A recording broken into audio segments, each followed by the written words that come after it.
Amiina. Mukama waffe yeebazibwe ampadde ekiseera kino ate weebale kunnyanjula bulungi bw'otyo. Obwedda njogera mu myuti anti onsaasire wabaddewo wano ali mu byuma yakikoze. Twebaza Katonda ate tumwebaza atuleese mu kiseera kino era weebale tukongojja naawe okututuusa ku kifo ekitukuvu kino. Kaakati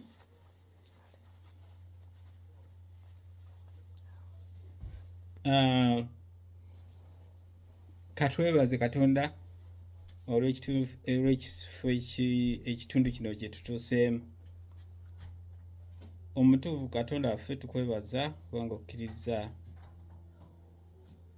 oyogere gye tuli okuyita mu kamwa k'omwogezi ono. Jangu nno Mukama byonna byonna bibeere bibyo, ebibyo bibule. Jjukiza abo abalina okuba naffe nga tebali naffe bajje batwegatteko. Kuba tusabye n'okwebaza nga tuyita mu linnya eddungi ly'omwana wa Yesu Kristo Mukama waffe. Amiina. Kaakati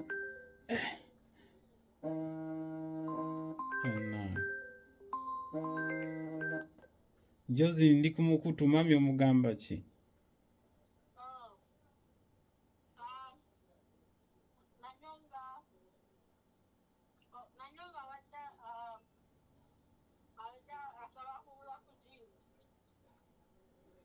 Ojja mukubira edda nga weesewese eddakaana.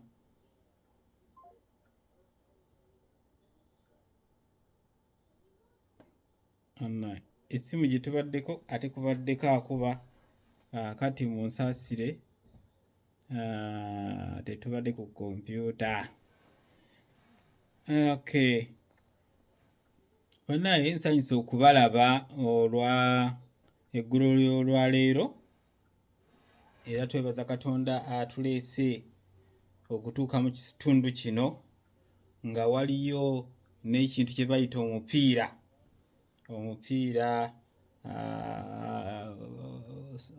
soka gyali neŋŋamba leero tunaabaawo wano naye Mukama yeebale nti weetuli. Omutwe gw'ekyokuyiga kyaffe gugamba nti present truth gwannemye okukyusa, nze nakyusiza bwe nti amazima ga leero. Amazima ga leero oba waliwo omulala ayinza okukikyusa obulungi okukiraawo? Bakulu gye tuli amazima ga leero. Katufune omusomi atusomera olunyi lwaffe olw'obubaka buno oluli mu Bafiripi 2 olunyi olw'12. Bafiripi 2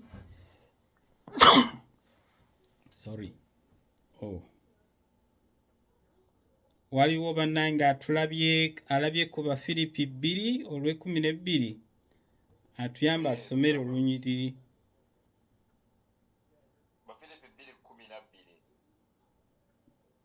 Toyanza ssebo. Kale abaagalwa bange nga bwe mwawuliranga ennaku zonna singa nze lwembeerawo lwokka naye kaakano okusinga ennyo nga siriiyo mutuukirizenga obulokozi bwammwe bennyini n'okutya n'okukankana. Weewaawo. Mutuukirizenga obulokozi bwammwe mwennyini n'okutya n'okukankana. Nange n'ekikyusa kino mukiwulire. Agamba nti kale abaagalwa nga bwe mwali abawulize bulijjo nga ndi nammwe, Pawulo abagamba, kaakano nga bwe siri nammwe mube bawulize nnyo n'okusinga bwe mwali. Mmwe mwennyini mukolererenga okulokolebwa kwammwe nga mutya era nga mukankana. Kiyinzika okuba nga ekikyusa kino kimaakinga n'ekya ekikyusa eky'Oluzungu eky'ekitabo ekikyusa kye tusinga okuwuliriramu nga tusomye Bayibuli y'Oluzungu, King James. Kiyinza okuba nga ayogera n'abakulu, ekitegeeza omukulu bw'aba waali wabaawo enjawulo, abagambye nga bwe mwali nange naye kati mukole n'okusingawo. Banaye olwo olunyiriri tugenda kubeera nga buli kaseera tuluddamu twejjukanye, manya lutubagulizeeko. Omukulu ono abyogera bumutegeera. Omukulu ono yatubuulira obutuukirivu olw'okukkiriza. Okulokolebwa kwaffe okutali kwa bikolwa. Yatutegeeza ekituufu nti ebikolwa ku bwabyo nga tubikoze nga toyina musaayi gwa Kristo tebikuwonya musango. Nti kubanga watondebwa mu mubiri guno omwonoonyi era ojja kukola ebifu obeere ng'omusango oguyina. Kati okukuni bw'okola otya obulungi tebikuwonya musango wabula kisa kya Kristo. Omusaayi gwa Kristo gwe gukuwonya ekibi. Omwami ono yakola statements ezo ng'era alina omukisa gw'okuzituukiriza mu matu g'ekkanisa eyaliwo mu kiseera ekyo. Gamba General Conference eyaliwo nga yalina obuvunaanyizibwa okutuukiriza obutuukirivu olw'okukkiriza nga si mateeka nga si kukwata mateeka. Yalina obuvunaanyizibwa era yayogera bino. Yagamba nti we yali nga amaliriza ebintu yagamba nti ekyama ky'omubi weekiri ekyali kyogerwako nga kijja mu maaso eyo, naye yagamba nakati weekiri. Yali tasobola kugamba nti kiri ne mubakulembeze, kubanga yali alina okubakolamu omulimu okubategeeza nti amateeka tegatutwala mu ggulu wabula Kristo. Naye yalabanga okusensera kw'omubi mwe kuli mu kkanisa, n'akola ekyama ekyo nga bulinga bunnabbi naye nga asomamu ategeera. Yagenda okulaba nga ne mu kiseera ekyo mubi yali atandise okuyingirira ekkanisa. Bane tuli kuma amazima ag'ekiseera kyaffe. Oli bw'agambanga bw'owulira ekigambo amazima kitegeeza Katonda, kitegeeza bubaka. Obubaka babuyita mazima kubanga gaba matuufu, bwe butuufu. Ebintu byonna ebituufu biyitibwa amazima. Obubaka obw'ekiseera kyaffe gwe mutwe gw'ekyokuyiga ekyaleero.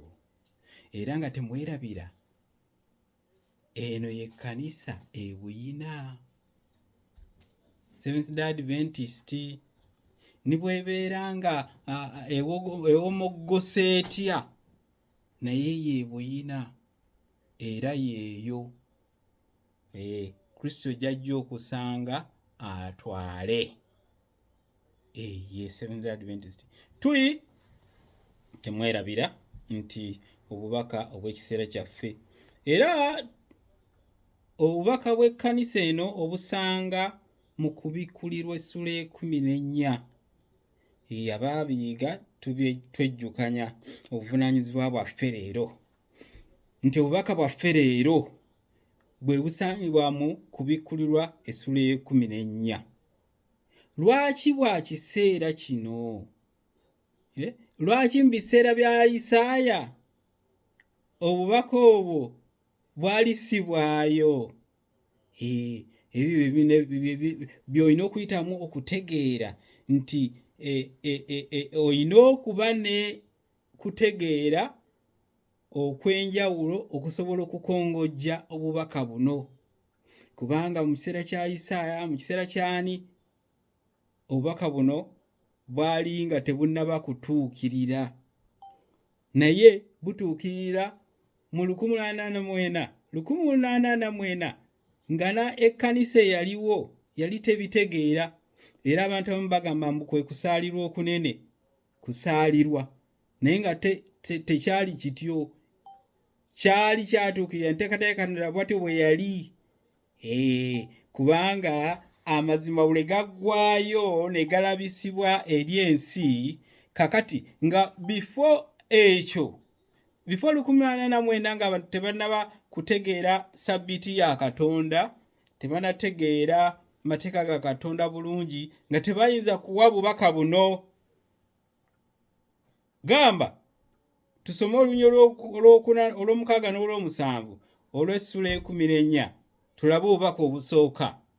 Malayika ekkanisa eno yeyina obubaka buno obwa malayika asooka. Egamba atya? Agamba atya? 14 olw'omukaaga n'olw'omusanvu.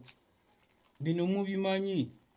Waliwo asomeyoko oluusi bw'empulira eddoboozi ntegeera nti gye muli ne mbeera nga sinzayogera nzekka. Kubikola 14 olw'omukaaga n'olw'omusanvu. Kandusome. Awo ne ndaba malayika omulala ng'abuukira waggulu mu bbanga, ng'alina amawulire amalungi ag'emirembe n'emirembe, gaaweereddwa okutegeeza abali ku nsi, ab'amawanga gonna, n'ab'ebika byonna, n'ab'ennimi zonna, n'abantu bonna, obubaka buno bwa kkanisa eno. Era malayika asooka ayogera bw'atyo, obubaka obusooka obw'ekkanisa eno bugamba nti olw'omusanvu, n'abagamba n'eddoboozi eddene ery'omwanguka nti, mutye Katonda mumuwe ekitiibwa, kubanga ekiseera kituuse asale omusango, kale mumusinze eyatonda eggulu n'ensi n'ennyanja n'ensulo ez'amazzi. Malayika asooka atwala obubaka obw'ekkanisa eno eya leero bwe buno obusoose, obubaka obusooka, tutye Katonda kubanga ye yatonda, ate ng'ekiraga obutonzi sabbiiti ya Katonda. Kakati by then nga tebannaba kuzuula sabbiiti, obubaka bwali tebuyinza kukola. Kubanga baali tebayinza kumanya tosobola, ekkanisa yali tesobola kugamba muntu kutya Katonda ng'ate olwedde balinnyira olunaku lw'olutukuvu. Kyobola nti obubaka, laba nti omanye obubaka bw'olina okufulumya. Present truth, olina okumanya obubaka buno bw'olina okufulumya eri ensi, kubanga gwe malayika evunaanyizibwa okutwala buno obusooka. Tya Mukama kubanga ye yakutonda, ye yatonda byonna by'olaba. Tya Mukama mu by'okola. Noyongerako ebirala. Kakati n'obw'onoba tobumanyi, onootwala otya obubaka by'otomanyi? Tuli kubaka obwa leero, era nga ye kkanisa yo gy'olimu, bwe bubaka bw'oteekeddwa okutwala ensi. Present truth. Ebirala byonna bigendera muno, byonna by'olaba mu Bayibuli by'osoma, ebyefaayo by'abaana ba Isirayiri byonna biyingira mu buno obubaka. Otunuzaayo n'olaba nti abaatya Mukama abalaba baamutya batya nti baayita Mukama yabayisa mu bino, naye ekyakabi ne balwawo okutya Mukama, era olw'obutatya Mukama ebyabatuukako biraba. Yes, kaakati awe busoomoozeza owulira abatwazi b'obubaka buno nga bagamba nze obunnabbi nze kaakati munnange obubaka buno obusembayo bwa bunnabbi toyina ngeri yonna gy'ojja kubutambuza nga tobumanyi. Kaakati yagala obunnabbi kubanga butuukirira mu kiseera kyaffe n'obulala butuukirire ng'oyogedde eri ensi. Ensi ng'ogigambye etya Mukama. Yokaana Omubatiza yalanga Yesu. Ekiseera kino nga Yokaana Omubatiza bwe yalanga okujja kwa Yesu, ekkanisa eno yeeranga okujja kwa Yesu okw'omulundi ogwokubiri. Gwe ali wano gw'olanga okujja kwa Yesu omulundi ogwokubiri, gwe Yokaana ow'ekiseera kino. Era nga Yokaana bwe yafa, oba oli awo naawe bw'osuubira okufa, naye tojja kukitya. Mukama ajja kubawo naawe. Era Yokaana teyakitya nnyo kyenkanidde awo, yakitya omubiri ng'omuntu, naye teyali yekka. Kaakati naawe bw'olina okuba nga Yokaana, naye osobola okubombawo, osobola okwekommomawo n'otobukola ng'otya okufa nga Yokaana bwe bamusalako obulago. Ebintu ebifaanana bwe bityo biyinza okukutiisa n'ototwala bubaka buno. Naye ali wano tekijja kusoboka. Mwoyo wa Katonda manyi ajja kubeera. Obubaka obwokubiri, tuli ku mazima ag'ekiseera kyaffe oba amazima aga leero.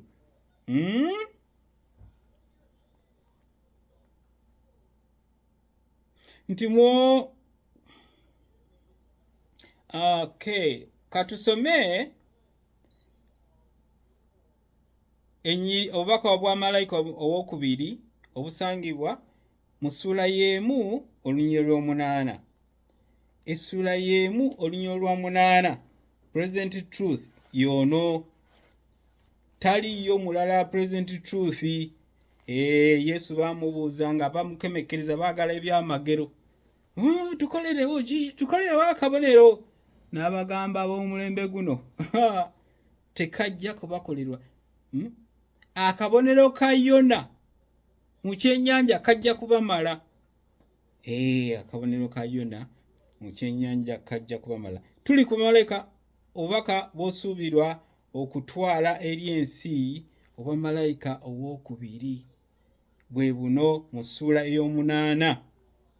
Agamba nti ne malayika owokubiri n'agoberera ng'agamba nti kigudde Babuloni, ekibuga ekinene, ebibi byakyo eby'obukaba n'obwenzi byaleetera amawanga gonna ag'oku nsi okwonoona mu ngeri y'emu. Ekibuga ekyo kyalinga ekinywesezza amawanga gonna omwenge. Kale Katonda kyaliva agabonereza. Olaba obubaka obwaleero bw'oteekeddwa okutwala namba 2 nti kigudde. Kyagwa ddi? Jjukira kyatandika nga Kristo amaze okufa, ne kitandika okumenyekamenyeka. Kimenyese. Paapa omulabe amuyingiddemu ne Constantine baleseewo mu magezigezi. Sabbiiti ebuze, ebuliddewo paka mu kyasa ekya 1884 wezuuse. Ekiseera Kristo wasalira omusango, obubaka bujja eri ekkanisa eno. Obubaka obwo bw'oteekeddwa okutwala nti bannange kyagwa kye mulimu kigu, kyagwa dda mu kifulume, mufulume ekigudde, ekiyumba mu kifulume. Kaakati bw'onooba tobimanyi onootwala otya obubaka? Present truth gwe tuliko. Leero bujjukire, bwejjukanye bw'obanga obadde obumanyi, bujjukanye nti ovunaanyizibwa okulabula abantu eri ekiyumba kye balimu nti kyagwa dda, kigudde, bateekeddwa okukifuluma. kati nno kinaaba kibi okwogera otyo nga mimwa gye gyogera naye ng'omubiri guli mu kiyumba. N'ekyo tekisoboka. Malayika tasobola kutwala mawulire ate nga anyway, I don't know, simanyi. Oli mu kiyumba ate otwala obubaka nti wayi muve mu kiyumba. Kirimu engeri. Mukama Katonda atusaasire. Tujjukire nti ekkanisa eno gwali wano gw'osuubira obubaka buno bwa malayika ow'okubiri bubwo. Omuntu oyinza okumulaga olina okumulaga nti omubi yanywesa amawanga agatamiizizza. Osuubira okulaga yaganywesa atya? Lumu nali nga mbuulira ku secret societies oba ebibiina ebyebasse. Omuntu omu n'agamba gundi abuulira ebyoku intaneti. Tugenda kukiraba leero. Tuli ku mazima aga leero. Naawe otandike okugabuulira ng'otegeera nti omuntu ayogera ku secret services aba societies aba movements aba ali ku Bible, aba ali ku bubaka obwaleero bw'oteekeddwa okubanga otwala eri ensi. Kyagwa kitya? Obwanzi bwakyo bwe buluwa? Wakati mu kukozesa amagezi, omuzungu ayita stealth, amagezi ag'ekika ekyawaggulu, omulabe yasuula ekiyumba kino. Kaakati oteekeddwa okutunuulira, Mwoyo wa Katonda ateekeddwa okukuyamba okulaba amagezi ago ag'ekika ekyawaggulu agalizannyisibwa omulabe okusuula ekiyumba kino. Olabule omuntu ayezuule nti bulijjo bwe nyambala essaati eno waliwo eyagikola nga kino kyanjagaza. Yezuule essaati agikasuka eri. Kaakati bw'otooyige bunnabbi munnange wange onoobitegeera otya? Onootwala otya obubaka eri ensi oba malayika abasatu bwe tuyita present truth? Yes. Buli kiseera kyabanga n'amazima gaakyo. Buli kiseera. Waaliwo ekiseera ekya Yerusaalemi, Yesu n'agamba nti Yerusaalemi eno eyina okuzikirira. Ne wabawo ekyamataba. Buli kiseera kirina obubaka bwakyo. Temwerabira, omutwe gugamba amazima aga leero. Era olunyiri lwaffe lwatugambye nti kale abaagalwa nga bwe mwali abawulize bulijjo nga ndi nammwe kaakano nga bwe siri nammwe, mube bawulize nnyo n'okusinga bwe mwali. Mmwe mwennyini mukolerenga okulokolebwa kwammwe nga mutya nga mukankana. Katugende ku malayika ow'okusatu. Essaawa zanzimpeddeko bannange. Malayika ow'okusatu tumusanga 14:9 14:9 agamba bw'ati. Mubiseewo waliwo alabye yansomereko ku Bikula 14:9 sikulwanga otyo.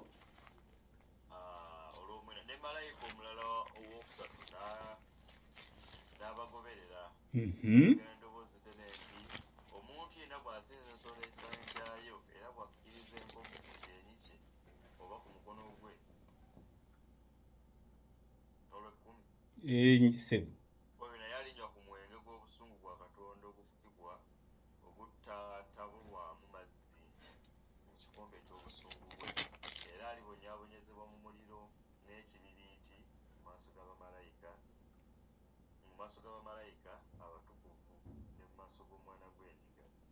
Wow. Malayika ow'okusatu omuwulidde. Buli muntu asinze ekisolo n'ekifaananyi kyakyo kakati munnaye gwatayagala bunnabbi kubuyiga bino n'obinyonyola otya buli muntu asinza ekisolo n'ekifaananyi kyakyo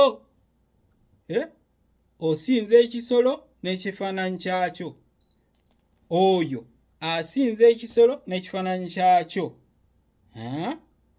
era nakkiriza n'okuteekebwako akabonero mu kyenyi kye n'okkiriza okuteekebwako akabonero mu kyenyi kye oba ku mukono gwe bw'agamba mu kyenyi agamba gwe okkiriza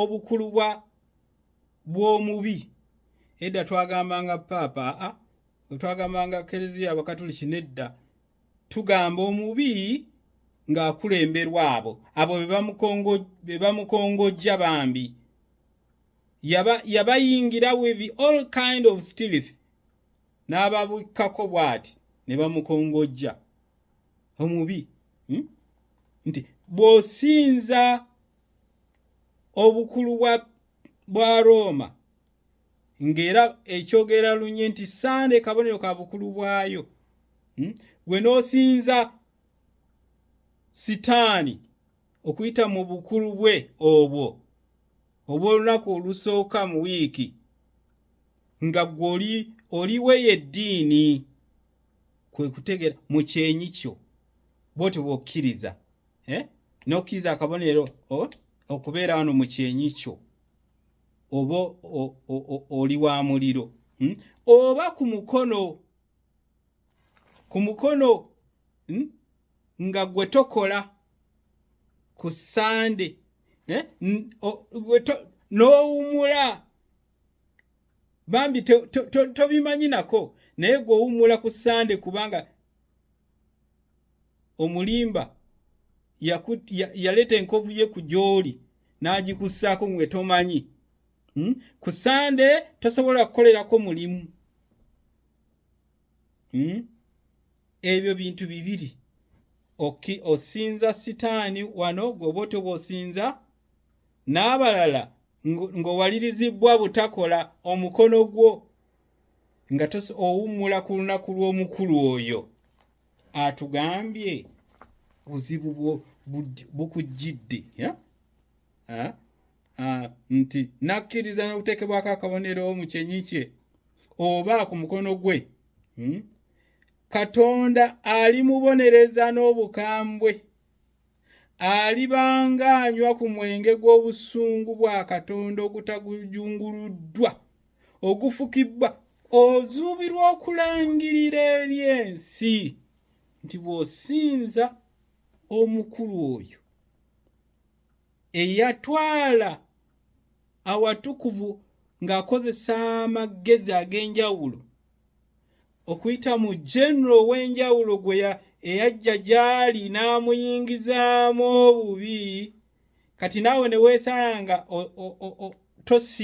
owo obukulu olunaku lwe nga n'omulala yeesanze ng'amusinza n'omusinza mwenna muli baakufuna ekibonerezo obwe bubaka bw'olina okutwala ye present truth bakulu ye present truth ensi yategeera nti Kristo yajja n'afa erokolebwe be basajja abafalisaayo bakemekkereza Kristo n'ababuuliddeko dda nga bamugamba tukolere akabonero n'abagamba yona abamale Kristo kufa kwe kwaggwa obwo obubaka obuzimbira mu ensi emanyi nti Kristo yajja okufa n'afiirira ensi eno tube abatuukirivu ge mawulire y'enjiri wakati mu bubaka buno obwa malayika abasatu kakati njagala okuwa obukulu bw'obunnabbi ng'omaze okutegeera ebigambo ebyo omaze okutegeera obubaka obwa leero present truth ngenda kukuwa ekitabo kye bayita testimonies for the church to the church volume eyokubiri ngenda kusoma ne bigambo katono ne biwandiika Testimonies volume 2 testimony kye obujulizi eri ekkanisa ekitabo ekyokubiri wandiika chapter ye13 tuli otegedde obubaka buno olabe nti obubaka buno bwali bulina okusoomoozebwa naye nabbi n'abuwandiikako. Nabbi yawandiika n'alabula ekkanisa eno. Ekkanisa eno yali yazimbibwa ku Ssabbiiti ya Katonda era ng'erina n'akabonero kaayo akagitambuza kwetambulira akagiraga tumanye ennyiri ze tuva okusoma ze ziraga Seventh-day Adventist era nga zisubira okuba n'akabonero akalaga ensi ekkanisa kyeki. Kale soma Testimony for the Church volume 2 chapter yokusatu. Ngenda kusomayo katono nnyo nkubuulire obukulu bwa okutegeera obubaka buno bwa malayika abasatu nti wetaaga okumanya obunnabbi. Agamba bw'ati, should SDA be members of secret societies? Owulira Testimony for the Church volume 2 chapter 13. Ellen White agamba nti aba memba ba kanisa leero bayinza babeere ba memba ba secret societies. Owulira kati gwe kyawo obunnabbi naye wulira ngenda kusoma agamba take heed to thyself lest thou make a covenant with the inhabitants of the land whither thou goest lest it be for a snare in the midst of thee. Ekyawandiikibwa kino mwewo nnabbi kyayogera kyekyandikibwa ekya Katonda kye yakola ng'alabula abaana ba Isirayiri nga bayingira e Kanani nti weegendereze obutakola ndagaano n'abatamanyi Katonda abo. Wekitaba ekyo bajja kukumalawo, bw'onookikola bajja kukumalawo. Obwo bunnabbi mwannyinaffe Mukama awandiika bino okuyita mu mwannyinaffe ng'amaze okutunuulira Sitaani. Mukama atunuulira amakubo ga Sitaani gonna n'atandika okugaluŋŋamya okulaga eri abantu basobole okugayitamu. Naye ate Sitaani yatasobola kutunuulira amakubo ga Katonda. Ekyenjawulo kirabye? Sitaani kanziremu, Mukama atunuulira amakubo ga Sitaani gonna n'awandiikira abantu basobole okugabuuka. Naye Sitaani Eva yatomera kubanga tasobola kutunuulira amakubo ga Mukama. Obukulu bw'obunnabbi eyo testimony mugiwulidde. Katusomayo n'endala agamba eno egenda kuva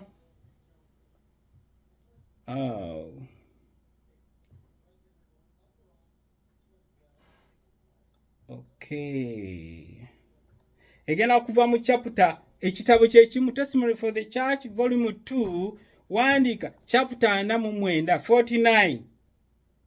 Mugenda kumbuulira nayogeddeko ku bubonero naye ogenda kulaba obunnabbi kye bukola Katonda bw'awandiika. Chapter 49 of volume 2 of Testimony for the Church. Nsoma omutwe gwa chapter eno gugamba a distinctive name and people. Kansomeyo ko.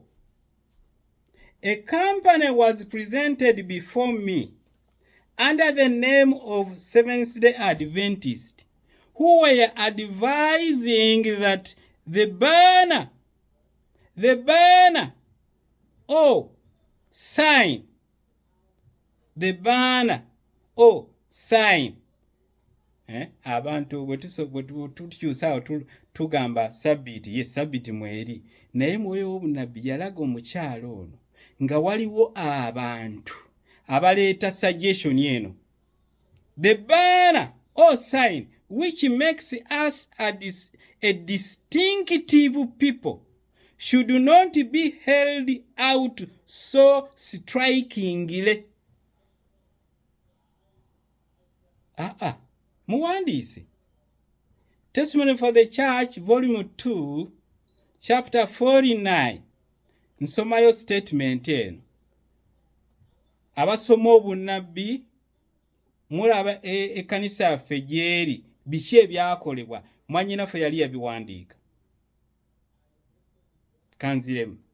A company was presented before me under the name of Seventh-day Adventist, who were advising that the banner or sign which makes us a distinctive people should not be held out so strikingly, for they claimed it was not the best policy in securing success to our institutions. Ani ankyusizaako owooluganda Isaiah fuba onkyusizeeko. Nsome neyanziza. A company was presented before me under the name of Seventh-day Adventist.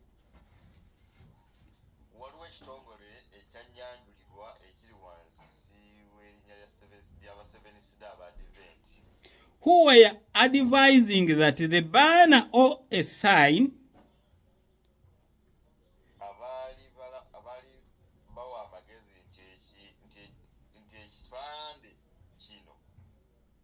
oba akabonero which makes us a distinctive people should not be held out so strikingly.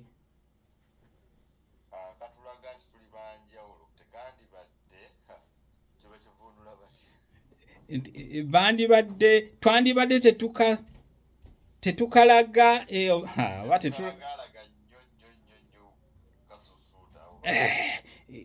kubeera nga kali sharp nga buli omu oba akalaba. Okay. For they claimed it was not the best policy in securing success to our institutions.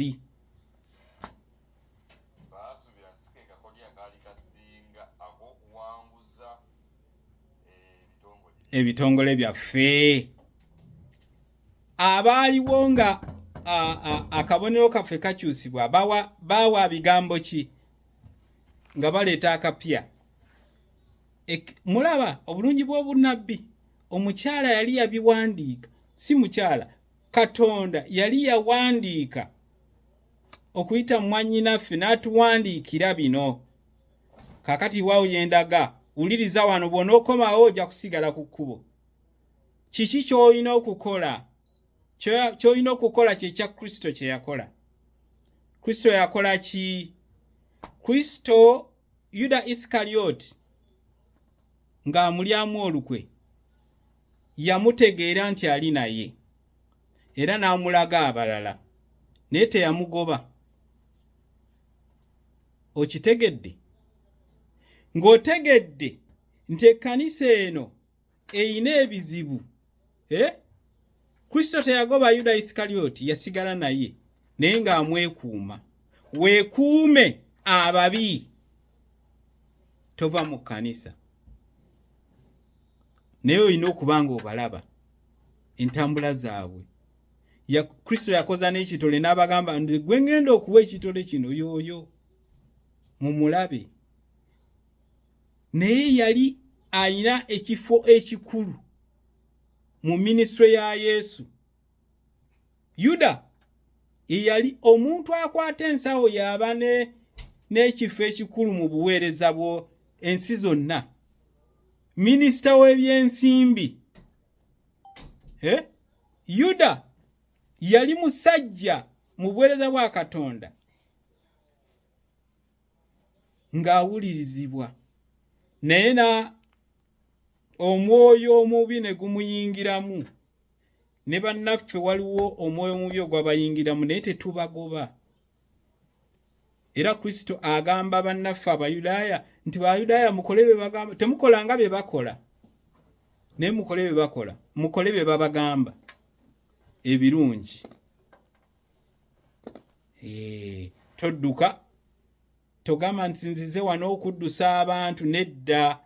Eno ye kkanisa Kristo gy'agenda okutwala mu ggulu, naye oteekeddwa okuba nga oli wansi w'omusaayi gwa Kristo nga omunoonya n'otegeera bino byonna. Onootambuza otya amawulire ga secret societies tozimanyi gye zaava, ezikongojja Sitaani?